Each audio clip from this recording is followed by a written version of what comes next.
అపోస్తులైన పౌలు కొరింథీ సంఘానికి రాసిన 2వ పత్రిక 12వ అధ్యాయము 10వ వచనాన్ని చదువుకుందాం. అపోస్తులైన పౌలు కొరింథీ సంఘానికి రాసిన 2వ పత్రిక 12వ అధ్యాయం 10వ వచనాన్ని చదువుకుందాం. నేనెప్పుడు బలహీనుడనో అప్పుడే బలవంతుడను, కనుక క్రీస్తు నిమిత్తం నాకు కలిగిన బలహీనతలలోను, నిందలలోను, ఇబ్బందులలోను, హింసలలోను, ఉపద్రవములలోనూ నేను సంతోషించుచున్నాను. ఈ మాట నాతో కలిసి మీరందరూ చెప్పండి. నేనెప్పుడు బలహీనుడను అప్పుడే బలవంతుడను, కనుక క్రీస్తు నిమిత్తము నాకు కలిగిన బలహీనతలలోను, నిందలలోను, ఇబ్బందులలోను, హింసలలోను, ఉపద్రవములలోను నేను సంతోషించుచున్నాను. అపోస్తలుడైన పౌలు యేసుక్రీస్తు ప్రభువుని ఎరగక ముందు అతడు చాలా క్రైస్తవ్యానికి విరోధి. కానీ యేసు ప్రభువుని తెలుసుకున్న తర్వాత అతడు దేవునికి అత్యంత నమ్మకమైనటువంటి దాసుడిగా, సేవకునిగా పనిచేశాడు. దేవునికి స్తోత్రం. పిల్లరా, అపోస్తలుడైన పౌలు ఆనాటి సంఘాలకు, నేటి తరంలో ఉన్నటువంటి సంఘాలకు, క్రీస్తు రాకడ వరకు కూడా సంఘం ఏ విధంగా సిద్ధపడాలో అనేటువంటి విషయాన్ని జ్ఞానయుక్తంగా సంఘాలకు అర్థమయ్యే రీతిలో పౌలు బోధిస్తూ వచ్చాడు. దేవుని యొక్క ఆత్మ ప్రేరణను బట్టి అతడు దేవుని యొక్క వాక్యాన్ని ప్రకటిస్తూ వచ్చాడు. పౌలు గారు రాసినటువంటి పత్రికలు ఈరోజు క్రైస్తవ సంఘాన్ని స్థిరపరుస్తూ ఉన్నాయి. క్రైస్తవ సంఘాన్ని యేసుక్రీస్తు యొక్క రాకడ కోసం సిద్ధపరుస్తూ ఉన్నాయి. పిల్లరా, ఆయన మాటలు సంఘానికి అర్థమయ్యే రీతిలో ఉన్నాయి. ఒక్కొక్క సంఘ పరిస్థితిని బట్టి దేవుడు ఒక్కొక్కలాగా ఆయన చేత ఆ పత్రికలు వ్రాయించాడు. దేవునికి స్తోత్రం, హల్లెలూయా. ఒక్కొక్క సందర్భంలో ఆ యొక్క కొరింథీలకు రాసిన మొదటి పత్రికలో చాలా ప్రాముఖ్యమైన విషయాలు రాస్తాడు. 2వ పత్రికలో చాలా అద్భుతమైన విషయాలు రాస్తాడు. ఒక పత్రికకు సంబంధం ఉండదు. అలాగే బైబిల్ గ్రంథంలో పౌలు గారు రాసినటువంటి పత్రికలన్నీ కూడా మనం గమనించినప్పుడు ఆ కాలాన్ని బట్టి, ఆ ప్రాంతాన్ని బట్టి, అక్కడున్న సంఘ విశ్వాసుల యొక్క ఆ స్థితిని, స్థాయిని అర్థం చేసుకునేటువంటి పరిస్థితిని బట్టి పౌలు గారు రాస్తూ వచ్చాడు. దేవునికి స్తోత్రం. కొన్ని పత్రికలు కొంచెం అర్థం చేసుకోవడానికి కష్టతరంగా ఉంటాయి. ఎందుకు అనంటే అక్కడ ఉన్నటువంటి వారికి ఆ పత్రిక ద్వారా చెప్పబడిన విషయాలు వాళ్ళకి అర్థమవుతాయి. మరికొన్ని పత్రికలలో చాలా వివరించి పౌలు గారు వాడతాడు. ఎందుకనంటే అక్కడున్న సంఘానికి ఆ విషయాలు అర్థమయ్యేలా పౌలు బోధించడానికి ప్రయత్నం చేశాడు. ఇది ఎవరికి సాధ్యమనంటే ఒక వ్యక్తికి సాధ్యం కాదు, ఇది దేవునికి మాత్రమే సాధ్యం. హల్లెలూయా. ఒక మాటలో చెప్పాలంటే పౌలు గారిని దేవుడు అత్యంత నమ్మకమైనటువంటి తన పనివానిగా వాడుకోగలిగాడు. పౌలుకున్నటువంటి ఏకైక ఆశ, ధ్యేయం, ధ్యాస ఏంటి?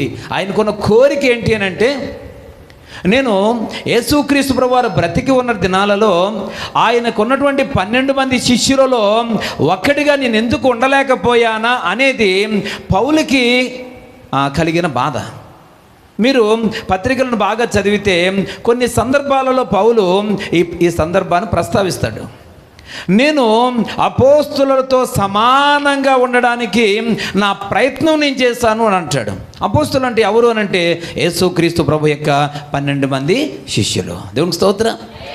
ఆయన మరణించిన తర్వాత కూడా పౌలు పిల్లరా సౌలుగా ఉండేవాడు, దేవునికి వ్యతిరేకంగా పనిచేశాడు.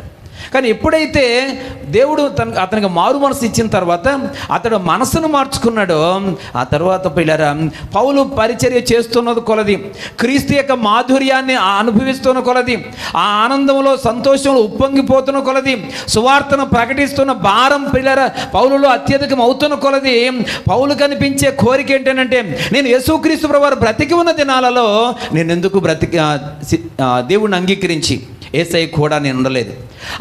ఆయనకున్న 12 మంది శిష్యులలో నేనెందుకు ఒక శిష్యుడిగా ఉండలేకపోయాను? అని అది ఒక నిరాశగా పిల్లల మొదట అనిపించిందేమో. కానీ ఆ తర్వాత పౌలు పిల్లల తన పత్రికలో రాస్తూ అంటాడు, ఒక సందర్భంలో నేను అపోస్తులకు సరి సమానంగా నేను దేవుని పనిని చేశాను అని చెప్తాడు. దేవునికి స్తోత్రం కలుగును గాక. ఇంకా చెప్పాలంటే అపోస్తులను పిలువబడినటువంటి శిష్యులలో కొందరు చెయ్యలేనటువంటి పనిని కూడా పౌలు గారు చేస్తాడు. ఎందుకనంటే ఆశ ఉన్న ప్రాణాన్ని దేవుడు ఏం చేస్తాడు? తృప్తిపరుస్తాడు. ఆశ గల ప్రాణాన్ని దేవుడు తృప్తిపరుస్తాడు. పౌలు ఆశించాడు దేవుని పనిలో, లేక దేవుని యొక్క స్థానంలో నేను ఈ స్థితిలో ఉండాలి అని పౌలు కోరుకున్నాడు. దేవుడు అతనిని వాడుకున్నాడు. అటువంటి దైవ ధ్యాస కలిగి ధ్యానం కలిగినటువంటి పౌలు గారు పిల్లరా ఈ యొక్క కొరింథీ సంఘానికి రాస్తూ తన యొక్క పిల్లరా 2వ పత్రికలో 12వ అధ్యాయం 10వ వచనంలో ఒక మాట అంటాడు. అదేంటి అంటే, నేనెప్పుడు బలహీనుడనో అప్పుడే బలవంతుడను. దేవునికి స్తోత్రం. ఈ మాట చదువుకోవడానికి బాగానే ఉంటుంది, కానీ దీన్ని మనం ఆచరించే ఆలోచనతో చూస్తే ఇది కొంచెం కష్టంగానే ఉంటుంది. ఎందుకనంటే పౌలు అన్నట్టు మనం అనలేం, నేను ఎప్పుడు బలహీనుడనో అప్పుడు బలహీనుడినే, ఎప్పుడు బలవంతుడనో అప్పుడు అదే ఆ మాట అయితే మనం చక్కగా చెప్పగలుగుతాం. కానీ ఎప్పుడు బలహీనుడనో అప్పుడు నేను బలవంతుడను అనే మాట చెప్పాలి అని అంటే ఈ శక్తిహీనమైన ఈ మట్టి శరీరమైనటువంటి ఈ యొక్క దేహానికి పిల్లరా దేవుడి శక్తి, దేవుడి యొక్క బలము ఎప్పుడు తోడవుతుందో అప్పుడే చెప్పగలుగుతాం. లేక అలాంటి వారే ఈ సాక్ష్యాన్ని మాట్లాడగలుగుతారు. దేవునికి స్తోత్రం. వీళ్ళరా ఇక్కడ చూసినట్లయితే నేను ఎప్పుడు బలహీనుడునో అప్పుడే బలవంతుడను, కనుక క్రీస్తు నిమిత్తము నాకు కలిగిన బలహీనతలలోనూ చెప్పాడు. అక్కడ కొన్ని విషయాలు ప్రాముఖ్యంగా ప్రస్తావించాడు. నాకు క్రీస్తు నిమిత్తం నాకు కలిగిన బలహీనతలు, నాకు వచ్చిన నిందలు, నాకు కలిగిన ఇబ్బందులు, నాకు వచ్చినటువంటి హింసలు, ఉపద్రవములలో నేను ఎలా ఉన్నాను? సంతోషంగా ఉన్నాను. దేవునికి స్తోత్రం. నేను వీటన్నిటినీ కలిపి బలహీనతలు, నిందలు, ఇబ్బందులు, హింసలు, ఉపద్రవాలు అన్నిటినీ కలిపి నేను శ్రమలు అంటున్నాను. ఏంటి? శ్రమలు. ఇవన్నీ కలిపితే శ్రమలు అని మనం ఒక మాటలో చెప్పాల్సి వస్తే, ఈరోజు అపోస్తలుడైన పౌలు ఏమంటున్నాడనంటే, నేను ఎప్పుడు బలహీనుడునో అప్పుడే బలవంతుడను, క్రీస్తు నిమిత్తము నాకు కలిగిన శ్రమలన్నింటిలోనూ నేను సంతోషిస్తూ ఉన్నాను. హల్లెలూయా. యేసు ప్రభువు నిమిత్తం, యేసు ప్రభువుని అంగీకరించిన తర్వాత సత్మార్గంలో జీవించడానికి ప్రయత్నం చేస్తున్న సమయంలో పిల్లరా ఎన్నో కష్టాలు, ఎన్నో శ్రమలు, ఎన్నో శోధనలు, అవి నిందలు కావచ్చు, ఉపద్రవాలు కావచ్చు, పిల్లలు అనేక రకాల బలహీనతలు కావచ్చు, ఇబ్బందులు కావచ్చు, ఏమంటే ఇవన్నీ ఏ రకమైనటువంటి కష్టాలు, శ్రమలు వచ్చినా వాటన్నిటిలో కూడా పౌలు ఏమంటున్నాడు? సంతోషం. దేవునికి స్తోత్రం. శ్రమలలో కన్నీరు గార్చేవారు క్రైస్తవులు కాదు. శ్రమలలో కన్నీరు దుఃఖంతో వేదనతో బాధపడేవారు పిల్లరా క్రీస్తుని ఎరిగిన వారు కాదు. క్రీస్తు ఎవరిలో అయితే ఉంటాడో, ఎవరైతే క్రీస్తులో ఉంటారో వారు పౌలు గారు చెప్పినట్లుగా బలహీనతలు, కష్టాలు, శ్రమలు, శోధనలు వచ్చినప్పుడు వారు ఎలా ఉంటారు చెప్పాలా? సంతోషం. దేవునికి స్తోత్రం. హల్లెలూయా. ఈరోజు ఇంకా నేను కష్టాలు, శ్రమలు వస్తున్నప్పుడు సంతోషంగా ఉండలేకపోతున్నానండి అని అంటే ఇంకా నీవు క్రైస్తవ్యంలో పరిపూర్ణత సాధించలేదు అని ఇక్కడ మనం అర్థం చేసుకోవాలి. దేవునికి స్తోత్రం. పిల్లరా ఇక్కడ ఒక మాట అంటాడు, 9వ వచనాన్ని మనం చదివితే, అందుకు నా కృప నీకు చాలును, బలహీనత యందు నా శక్తి పరిపూర్ణమగుచున్నదని ఆయన నాతో చెప్పాను. దేవునికి స్తోత్రం. బలహీనతలు వచ్చినప్పుడు, కష్టాలు వచ్చినప్పుడు, శ్రమలు వచ్చినప్పుడు దేవుని శక్తి మనలో ఏమవుతుందంట? పరిపూర్ణం అవుతుందంట. అంటే అసంపూర్ణం అంటే సగం సగం, పరిపూర్ణం అంటే సంపూర్ణంగా. శ్రమ అనేది లేక కష్టం అనేది పిల్లరా మనను యేసుక్రీస్తు ప్రభు యొక్క శక్తితో నింపబడే విషయంలో పరిపూర్ణత కలిగిన వారిగా మారుస్తుంది. అందుకే పిల్లరా పౌలు శ్రమలను తాను ఇష్టపడుతూ వచ్చాడు. శ్రమ కష్టాన్ని తను కోరుకుంటూ వచ్చాడు. ఆ కింద వచనాలు మనం చదువుకుంటే అక్కడ రాయబడుతుంది, నా ప్రక్కలో ఒక ముళ్ళు ఖచ్చితంగా నాకు ఉండాలా, పెట్టునాయన అని పౌలు గారు ఆకాంక్షిస్తాడు, కోరుకుంటాడు, ప్రార్థన చేస్తూ ఉంటాడు. దేవునికి స్తోత్రం. నేను అత్యధికంగా హెచ్చిపోకుండానట్లుగా, నేను గర్వించకుండానట్లుగా, నా ఆధ్యాత్మిక జీవితంలో నేను దిగజారిపోకుండానట్లుగా, శ్రమలు శోధనలు వచ్చినప్పుడు నేను సోలిపోకుండానట్లుగా నాకేం కావాలి? ప్రక్కలో ఒక ముళ్ళు కావాలి. ఎందుకంటే నేను ఎప్పుడు బలహీనత కలిగి ఉంటానో అప్పుడే ప్రార్థన చేస్తాను. ఎప్పుడు బలహీనత కలిగి ఉంటానో వ్యక్తిగత స్వపరీక్ష చేసుకుంటాను. ఎప్పుడైతే నేను బలహీనతలో ఉంటానో నాలో ఉన్న లోపాలు ఏమున్నాయని వెతికి వాటిని ఒప్పుకొని విడిచిపెడతాను. నేను చేయరాని పనులు కానీ లేక ఆడరాని మాటలు కానీ ఏమైనా నా మనసులో ఉన్నట్లయితే వాటిని పశ్చాత్తాపపడి విడిచిపెడతాను. ఇవన్నీ ఎప్పుడు జరుగుతాయంటే శ్రమలో ఉన్నప్పుడు. స్తోత్రం చెప్దామా?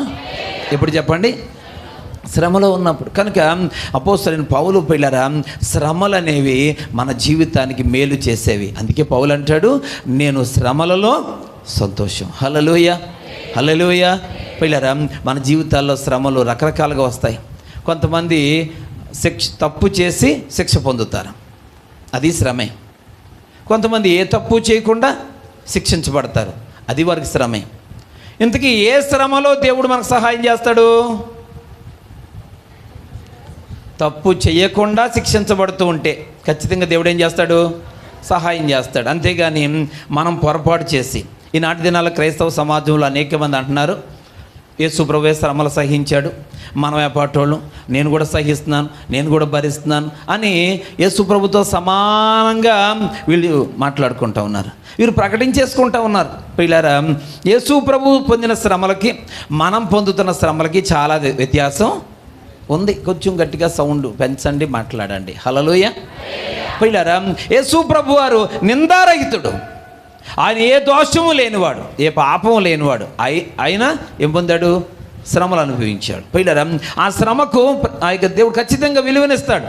ఆ శ్రమకు ప్రతిఫలం ఉంటుంది, ఆ శ్రమకు దేవుడు సహాయం ఉంటుంది. కానీ కొంతమంది తప్పు చేసి శిక్షించబడతారు. ఇస్కరియోతు యూదా యేసు ప్రభు అంతటి పరిశుద్ధుడిని కావాలని 30 వెండి నాణాలకి అమ్మేసి ఆ తర్వాత అతడు శిక్ష తెచ్చుకున్నాడు. అది అతను చేసిన దానికి వచ్చిన శిక్ష. పిల్లరా, అదేమీ నిందారహితుడు కాదు. ఇక్కడ ఇస్కరియోతు యూదా యేసు ప్రభు అనుభవించాడు శ్రమలు, నేను కూడా అనుభవిస్తున్నాను శ్రమలు అంటే ఏం బాగుంటుంది? పిల్లరా, ఈరోజు కొంతమంది దేవుడు మాట వినరు, దేవుడు చెప్పింది చేయరు, అన్ని విషయాల్లో కూడా వాక్య విరుద్ధంగా జీవిస్తూ ప్రవర్తిస్తూ వచ్చే కష్టాలు భరించాలండి. నేను చాలా కష్టాలు భరిస్తున్నాను, చాలా శ్రమలు సహిస్తున్నాను, చాలా ఓర్చుకుంటున్నాను అని కొంతమంది వారిని వారే బలపరుచుకొని సమర్థించుకుంటూ ఉంటారు. ఇది దేవుని బిడ్డలకు తగదు. పిల్లరా, ఈరోజు మనం పొరపాటు చేసి అనుభవించే శ్రమలు చేసిన దానికి వచ్చే శిక్ష తప్ప అవి దేవుని దగ్గర ప్రతిఫలాన్ని తీసుకొచ్చేవి కాదు. నిన్ను పరిపూర్ణతలోనికి తీసుకొని వెళ్ళవు, పరిపూర్ణతలోనికి తీసుకొని వెళ్ళవు. నువ్వు పరిపూర్ణుడివి, పరిపూర్ణురాలు కావడానికి నువ్వు తప్పు చేసిన తర్వాత వచ్చే శిక్ష లేక ఆ శ్రమలు నీకు ఉపయోగపడవు. నువ్వు పొరపాటు చేస్తావు, దేవుడు మాట వినట్లేదు, నిర్లక్ష్యం చేస్తూ ఉన్నావు. అన్ని విషయాల్లో కూడా దేవుడు ఒకటి చెబితే నువ్వు వ్యతిరేకంగా జీవిస్తున్నావు, కనుక నీకు వచ్చే శ్రమ. పిల్లరా, ఆ యొక్క యోనాకు దేవుడు శ్రమ పెట్టాడు. యోనాను దేవుడు పిల్లరా నినివేకి వెళ్ళమంటే తర్షీషుకి వెళ్ళేటువంటి ప్రయత్నం చేసి ప్రయాణం చేస్తూ ఉన్నాడు. ఆ సమయంలో పిల్లరా దేవుడు అతన్ని కొంచెం సరిచేసే ప్రయత్నం చేశాడు. ఆ క్రమంలో అతడిని కొంచెం పిల్లరా ఇబ్బంది పెట్టాడు దేవుడు. అతడు 3 దినాలు చేప కడుపులో ఉండాల్సి వచ్చింది, సముద్ర గర్భంలో ప్రయాణం చేయాల్సి వచ్చింది. ఇదంతా కూడా యోనాకి కష్టమే. కానీ యోనా కష్టం ఎందుకు వచ్చింది? ఆ కష్టం చెప్పాలా? దేవుని మాట విననందుకు. అదేమీ యోగ్యత, అది గొప్పదేం కాదు. పిల్లరా, పరిశుద్ధులుగా యథార్థవంతులుగా జీవిస్తూ మనం శిక్షించబడితే ఖచ్చితంగా ఆ శిక్షకు దేవుడు సహాయం చేస్తాడు. దేవునికి స్తోత్రం, హల్లెలూయా. మన కష్టాల్లో మన కన్నీటిని తుడవడానికి ఆ విధంగా మనం శ్రమలు అనుభవించాల్సి వస్తే దేవుడే మనకు తోడుగా ఉండి సహాయం చేస్తాడు. అలా కాకుండా నీ అంతటి నువ్వే శ్రమలు సృష్టించుకుంటావు. ఎందుకంటే మానవ జీవితంలో మనకి శ్రమలు, కొన్ని కష్టాలు, కొన్ని సందర్భాల్లో కరువు, కొన్నిసార్లు ఇబ్బంది పడే పరిస్థితి ఎందుకు వస్తుంది మనకి అని అంటే, ఎందుకు వస్తుందనంటే అందని వాటి మీద ఊహాలోకంలో ప్రయాణం చేస్తూ ఉంటాం. మన స్థితి ఒకటి. పిల్లరా, ఈరోజు మన ఆశలు హద్దు మీరి స్థాయికి మించి దురాశలకు పోతూ ఉంటాం. అలాగూ మనం మెయింటెనెన్స్ చేయాలనుకుని ప్రయత్నం చేస్తే, అలాగే ఈ సమాజంలో నేను కనబడాలని ప్రయత్నం చేస్తే ఖచ్చితంగా ఏమైపోతాం? అప్పుల పాలైపోతాం, నిందల పాలైపోతాం, అవమానం పాలైపోతాం. దేవుడు ఎవరికి ఏ స్థితి నియమించాడో ఆ స్థితి అందే జీవించాలి. దేవునికి స్తోత్రం, దేవుడు ఒక్కొక్కరికి ఒక్కొక్క రకమైన స్థాయిని ఇస్తాడు, ఒక్కొక్క రకమైన స్థితిని దేవుడు కలుగు చేస్తాడు. పిల్లరా, పులిని చూసి నక్క వాతలు పెట్టుకున్నట్లుగా మన జీవితాల్లో మనకున్న స్థితిని స్థాయిని గురించి ఆలోచన చేయకుండా మనము ఈ లోకంలో హుందాతనంగాను ఒక మంచి హోదాలను మెయింటెనెన్స్ చేయాలని దానికి తగ్గ వస్త్రాలు, దానికి తగ్గ వస్తువులు, దానికి తగ్గ వాహనాలు, దానికి తగ్గ ఏర్పాట్లు అన్నీ చేసుకుంటే చివరికి ఏమవుతాం చెప్పండి? ఏమవుతాం? అప్పులు పాలైపోతాం. పిల్లరా, అప్పులు ఎక్కువైపోయినాయో తిట్టేవాళ్ళు ఎక్కువైపోతారు, దూషించే వాళ్ళు ఎక్కువైపోతారు. పిల్లరా, అన్ని రకాలుగా కూడా మానసికంగా మనం కృంగదీస్తారు. దీని అంతటికీ కారణం ఏంటంటే మన స్థితికి స్థాయికి తగ్గట్టుగా మనం ఊహించుకోకుండా, ఆలోచించుకోకుండా స్థితికి స్థాయికి మించి మనం ఆలోచించేయటం. దేవునికి స్తోత్రం. పిల్లరా, అలాగూ చేయడం వలన మనము కొన్ని శ్రమలు కొని తెచ్చుకున్నట్టు అవుతుంది, నిందలు కొని తెచ్చుకున్నట్టు అవుతుంది, అవమానాలు కొని తెచ్చుకున్నట్టు అవుతుంది.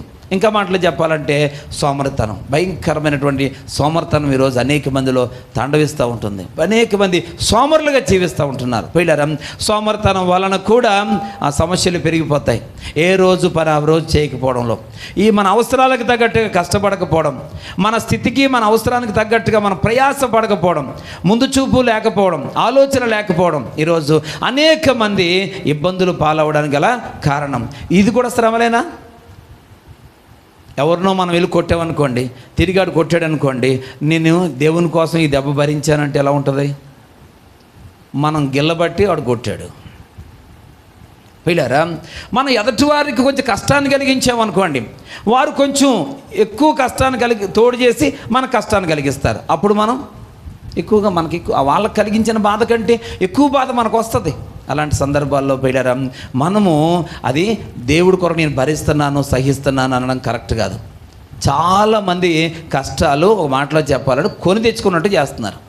కావాలని శ్రమల్లో పడుతున్నారు, శ్రమలు కొని తెచ్చుకుంటూ ఉన్నారు. పిల్లరా, ఇది సరైన విధానం కాదు. చూడండి, అక్కడక్కడ టర్నింగ్లో గోస్లో అంటే నెమ్మదిగా వెళ్ళుము, ఆగి వెళ్ళుము, ప్రమాదకరమైన మలుపు ఉన్నది, నెమ్మదిగా వెళ్ళుము అని అన్నా కానీ ఏమాత్రం బోర్డులు ఉన్నా కానీ పట్టించుకోకుండా ఆ బోర్డులనే గుద్దేసే వాళ్ళు చాలామంది ఉన్నారు. పిల్లరా, ఇక భయంకరమైనటువంటి యాక్సిడెంట్లు కాకపోతే ఏమవుతాయి చెప్పండి? ప్రాణాలు పిల్లలు గాలిలో కలిసిపోకపోతే ఏమవుతాయి? ఎందుకంటే చాలామంది జీవితాల్లో పిల్లరా అసలు వార్నింగ్ అనేది తీసుకోవడం లేదు, హెచ్చరిక అనే దానికి లోపడడం లేదు. దేవుడు ఆజ్ఞాపిస్తే అంగీకరించి భయపడేటువంటి పరిస్థితులు ఈరోజు లేవు. ఆరాగు ఎవరైతే దాన్ని నిర్లక్ష్యం చేస్తున్నారో వాళ్ళు శ్రమల పాలవుతారు. వారు శ్రమలకు కారణం వారి లోపములే.